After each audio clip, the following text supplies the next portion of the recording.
Good morning, I'm Jack Berryman, ACSM historian, and we're videoing this morning for ACSM's distinguished leaders in sports medicine and exercise science.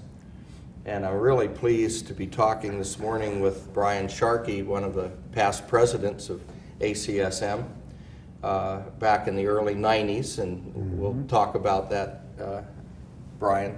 Thanks for coming. My pleasure. So I just wanted to start, Brian, if you could tell us a little bit about your early youth, where you grew up, where you went to high school, some of your interests in high school, and then we'll go off to college. Okay. Well, as a guy who now lives in Montana, some people are surprised to find out I was born and raised in New York City, I didn't know in that. the borough of Queens, and went to elementary, and then we moved to New Jersey, and went to the upper elementary, and then we moved to suburban Philadelphia. My father worked for the Pennsylvania Railroad, which doesn't exist anymore, but the tracks are now called Amtrak. A lot of places, yeah. But and that's where I went to high school, in a town called Lansdowne, which is sort of south, in a little, well, just south of Philadelphia. Mm-hmm. And then in high school, my interests were several. I was involved in some sports, track and field, and foolishly football. Also involved in some musical things like choir, and I did the shows. You know, we did the plays. Kiss Me Kate. Yeah, I had the lead role in Kiss Me Kate. Oh, and, wow. And we should ask you to sing. I today. could, but you wouldn't be happy. But then I was going to. My plan was to go into the Marine Corps, and with the idea of getting some time in and earning some credit to go to college. And I found out, at least I was led to believe, I'm not sure which is true, that they no longer, if you weren't in combat then, they no longer had any GI Bill sort of thing. So this is in my senior year, I started looking around for a place to go to school, and I decided to go to one of the few places that had any openings left, and that was East Stroudsburg up in Pocono Mountains, Pennsylvania. Well. Yeah. Lovely spot. And What year was that, Bruce? 1955 was that year, and we couldn't go to school right away because they'd had a hurricane come through, and the rainfall in the upper part of the state came flooding down the Delaware River, and there was like a 40-foot flood crest, and we had to wait a month before we could go to school. So the whole school was flooded? No, the school was high and dry, but the roads and so forth. So it was, So went there and participated in, in a variety of things, including not just in sports, but again in musical things. Mm-hmm. I had the lead in Pal Joey. Was that the name of it? Yeah, Pal Joey. And some other shows that I was in, and so there was a time when I thought I could do a variety of things, but I realize now that I wasn't that good in many of them. But you must have been at the time. And it was a small school, and it allowed me to take courses that kind of gave you a stretch. We could take a biochemistry course as an undergraduate and not be afraid of getting flunked out of school. Yeah. And I really enjoyed that experience. And of course, the thing I may have enjoyed most, I met my wife there, perhaps the first day I was on campus, and we got married after we finished school, and we couldn't agree. She couldn't find a job where I had an assistantship, so I decided to find a job close to where she could get a job, and we taught near Philadelphia for a couple of years, and I got my master's in that time. Where did you do that? I did that at Westchester. Oh, had sure. just started a program. If I hadn't have gone there, I would have had to go all the way across town, across Philadelphia, to Temple. That was the only place with a master's. What did you major in as an undergrad then? Physical education? I was a health and PE major yeah. with a minor in biology, and my teaching was in biology the first couple of years, and I went from there, applied to a number of schools for doctoral work, and got the nicest response from the University of Maryland, so decided to go there and completed my degree there. And actually, I finished my coursework in '64, and I was sitting in the laboratory doing some work, and I got a telephone call in the summer of '64 from the University of Montana. And I said, this would be great. I didn't need to take any more courses. I had my data all collected. If I could get this job, I could go out there and finish my dissertation while I was teaching. Yeah. So I called my wife, and she was up in Philadelphia, and I said, just had a call about a possible job. You'll never guess where. And I said, it's pretty far away. And this is in the days when young ladies didn't like to leave the vicinity of the home, you know. I mean, they like to stay near mom. And we already had 2 young ones. And I said, guess where? And she said, Alaska. I said, no, but you're close. Right direction. Right. And so we went out there. And What town is that? Where? At University of Montana. Missoula. Missoula. It's in the western part of the state. And I like to tell people, since this was so long ago, this is 1964, that we loaded up our covered wagon. Right, and started across. And indeed we did. We had a Volkswagen sedan, and I got a cheap rack to put on top, and we stuck some stuff on top and stuffed ourselves into this vehicle and drove across to Montana. I want to interrupt you and take you back for 2 quick questions. Sure. At Westchester, you did your master's degree. Is that when you started to focus more on exercise physiology at that point, or what? At that point, both in college and in my master's, that was one option, and there was another vague one, and I wasn't sure what it was. But even when I got to doctoral work, I thought briefly about some other directions, but I'm glad I took the one I did. Yeah. I don't think I would have been as happy. At Maryland, was Dave Clark there? No, not yet. Was, he came in later. Later. Who did you work with? Well, for a while, Ben Massey was, and Dick Nelson, and a couple others. But had Marv Eiler gotten there? Marv was there, and in fact, because of some people leaving right at the moment I had to come back and finish, defend my dissertation, Marv sort of sat in. Oh, good. And I knew Marv well. And, well, I would just say that it brought back memories because I went to Lock Haven. Really? Uh-huh. Were So you a wrestler? No, I wish I was. But I was accepted to East Stroudsburg and Westchester. Picked Lock Haven because it was close to my home in central PA. Yeah. And then I did my Ph.D. at Maryland. Wow. With Marv Eiler. Yeah. So what year did you do that? I was there from 73 to 75. Okay. What was your doctoral dissertation research? It was kind of a physiological look at what we would in those days called static versus dynamic exercise. Okay, yeah. And it wasn't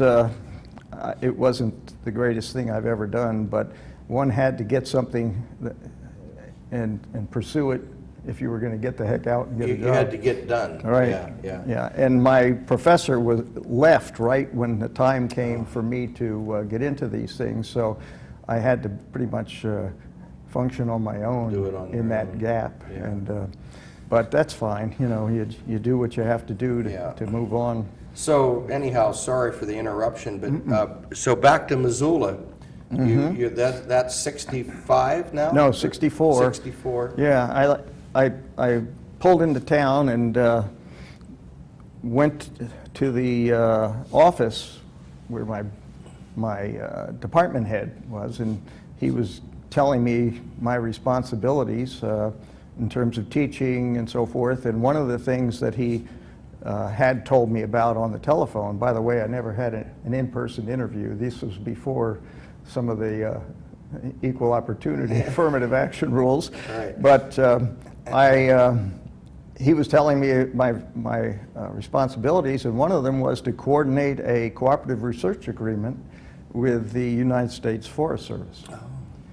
They had established that a year or so before I got there, and indeed, from a historical point of view, you'd appreciate the fact that Mike Mansfield, the Senate leader, spoke about this program on the floor of the Senate in the 1963 January Congressional Record. So that program is something I sort of inherited. It was brand new, but I mean they had just created it, but I was the one who was put to work in it, and I continue to be associated with them right to the very end. So it was a good part, a good happening in my life. And but another thing that you'll find interesting, you know, with ACSM, my boss said after telling me all these duties, you know, teaching, research, service, etc., he says, and you can coach some if you'd like. Oh, gee. And I was, you know, I'm sitting there thinking, well, I have to kind of cater to this guy's interests a little bit. You want to make a good impression and all that. So I asked what was available, and he said some things. And he says, he also mentioned that they were going to, they're thinking of eliminating the tennis team if they didn't get a coach. Well, I'd played tennis at college, so I thought, I'll do this. And I was thinking that they would, you know, that the athletic department would take care of scheduling and getting transportation and scheduling motels and all this kind of thing. They didn't. Oh, that was all mine. Oh, that plus, you know, at a relatively small school, our teaching load was more than you might have at, say, at the University of Washington. So I, you know, all that, and I had a dissertation to write in my first year. The good news, you were young. Yeah. But my wife and family didn't see much of me, you know, especially when I hit the road with the tennis team. With the tennis team. Yeah. So. Well, that's probably about the time you found out about ACSM or knew about it. Yeah, I'm glad you brought that up, because I had actually gone to an ACSM meeting in 63 or 4. If you had a record of where they met. We could figure it out very easily. It may have been in Washington, because Maryland being so close. I think it might have been. I know that the entire program was held in one room. Right. And the program was 1 or 2 pages. Exactly. And so it was a good time to start that, and I soon was going every year, or just about every year, for many years. And and then of course you meet people. I had a chance to sit and chat with David Bruce Dill. And you know, just incredible experiences, getting to know some of the folks who you'd admired for many years. Well, did you start to get some grad students at Montana then, Brian, or did that long way down the road? No, when I got there, I had, I think, 5 or 6 graduate students. So you inherited them? Well, Sort of when most you of them arrived? had just arrived. One of them was somebody I think you know. His name's Reiner Martens. Oh my heavens! He Yeah, was he sure. was my first graduate student to I'll be finish. darned. Wow. He was so bright that he kind of whipped through everything faster than everybody else. I didn't know that. And then he hung around town for a while. He coached wrestling at the local high school before he went off to work on his doctorate at Illinois. But for those who don't know it, Reiner Martens went on to create, he created a publishing company called Human Kinetics, and that company grew to be the most influential and largest in the world in that area, Yes. in the area of sports medicine and exercise science. Absolutely. So, and of course I remained affiliated with that company and Yeah, with Reiner yeah. for many years. That's a long time. I had no Yeah. idea that's where he did his. Yeah. That explains how I ever got a book published. So, You know the right people, right? yeah, exactly. Actually, no, I had written a book in the late 60s and was just, I think I had it published from a small publisher, and I was using it, and this is just when Reiner's getting started, and he wanted me to switch over with him.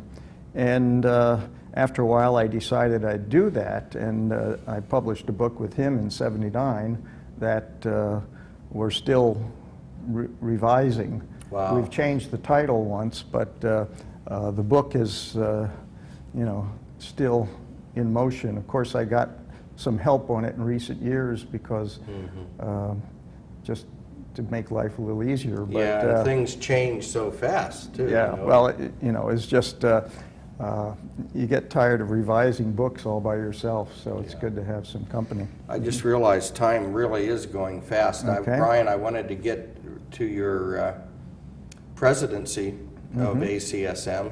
The way it's set up, you're president-elect, then you're president, then you're past president. So you sort of have a 3-year stint, and we're right around 90, 91, 92. Correct. Do you recall any issues, any good, bad, or what was sort of going on with the college at the time? Well, one of the things that went on during that period, and I'm sure it's gone on several times since, is strategic planning, and we had a plan that had just come into effect as I became president. We also dabbing our toe in the area of government affairs and some of those kinds of things. And one wonderful meeting we had with the President's Council when Arnold was the chair. And yeah, I love to tell people about what a really nice person he was, and how inclusive he was when he ran a meeting and so forth. He was very, very impressive.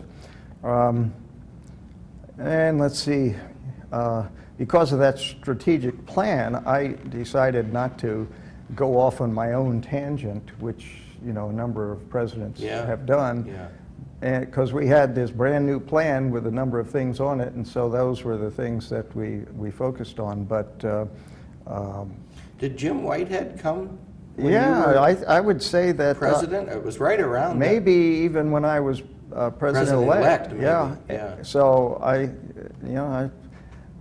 watched the young man grow up. that. Yeah, he came in running. Oh, didn't he? Yes, and yeah, we had a great group. You have these 3 presidents meeting together: the past, the president, and the president or the I think president-elect. Neil was ahead of Neil you. was ahead of me, and Bob Cantu came along, Yeah, and it was just it's a wonderful way to do business. Yeah. You have good, solid people around you all the time. And that transition becomes so smooth. Yes, it You does. sort of just pick Yeah. right up. And of course, the National Center was in operation full force by then. and Yes, it was. You probably made a lot of trips. Oh, in those days, all of our committee meetings were there. And, we just had a program for Jack Wilmore yesterday. I say we, Jim Skinner ran a beautiful program in Yeah. memory of Jack Wilmore. And Jack used to come to those things, and we'd work a 10-hour day. You know, everybody couldn't wait to get off and have a beer and get some good food. And Jack would say, "Well, I'm going to go up to my room. I've got papers to edit." You know, he'd be reading papers for journals, and the guy was just amazing. And so I threw that in just because everything they said at the meeting yesterday about him was true right true in spades. Yeah. Yeah. Did you have a circuitous route from Missoula to get to Indianapolis, or was it flight-wise? Missoula, Minneapolis, Indianapolis. That was not bad. The route. Okay. And of course, you've been involved in the college ever since too. Yeah. Doing different things and involved, you know, in other, you know, things that are related. Like I worked with the ski team for a number of years, the Nordic ski team, and doing testing and research, and we had a sports medicine council with physician and nutrition and biomechanics and one or two physiologists and so forth. Was that in Colorado then? Or no, this was, at that time, they were just locating in Park City. Oh, and we'd go up there for meetings sometimes, but we had clinics, and the team would come to Missoula for testing, and then they'd go to West Yellowstone for their fall camp. Oh, for their training. And so that went on for a number of years, and we had people come in and join us on, you know, people who are out there now.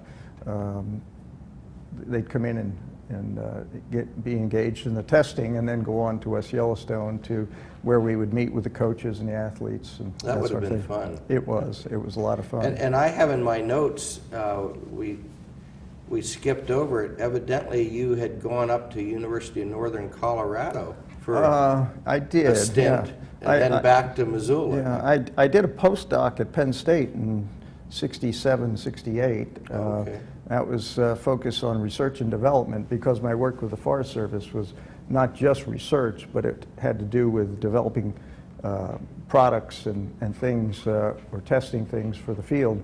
But I made a diversion. I think it must have been because both of my kids were out of town then, and my wife and I felt it would be interesting to be somewhere else. So we went to Northern Colorado. I went as a dean, and I found out that their procedures and such were a lot more complicated than they needed to be, and it wasn't a lot of fun.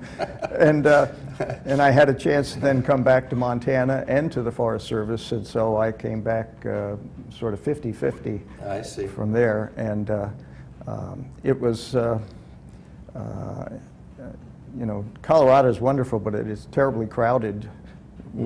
Go to climb a mountain, and there are hundreds and hundreds of people parking, going the same place. Wow. You know, and that's something that we weren't used to in Montana. So you're retired now. I am. But you're still doing some work, aren't you, for the Forest Service, or I'm not so much? still associated, you know, with both the university and the Forest Service, but not in any formal way.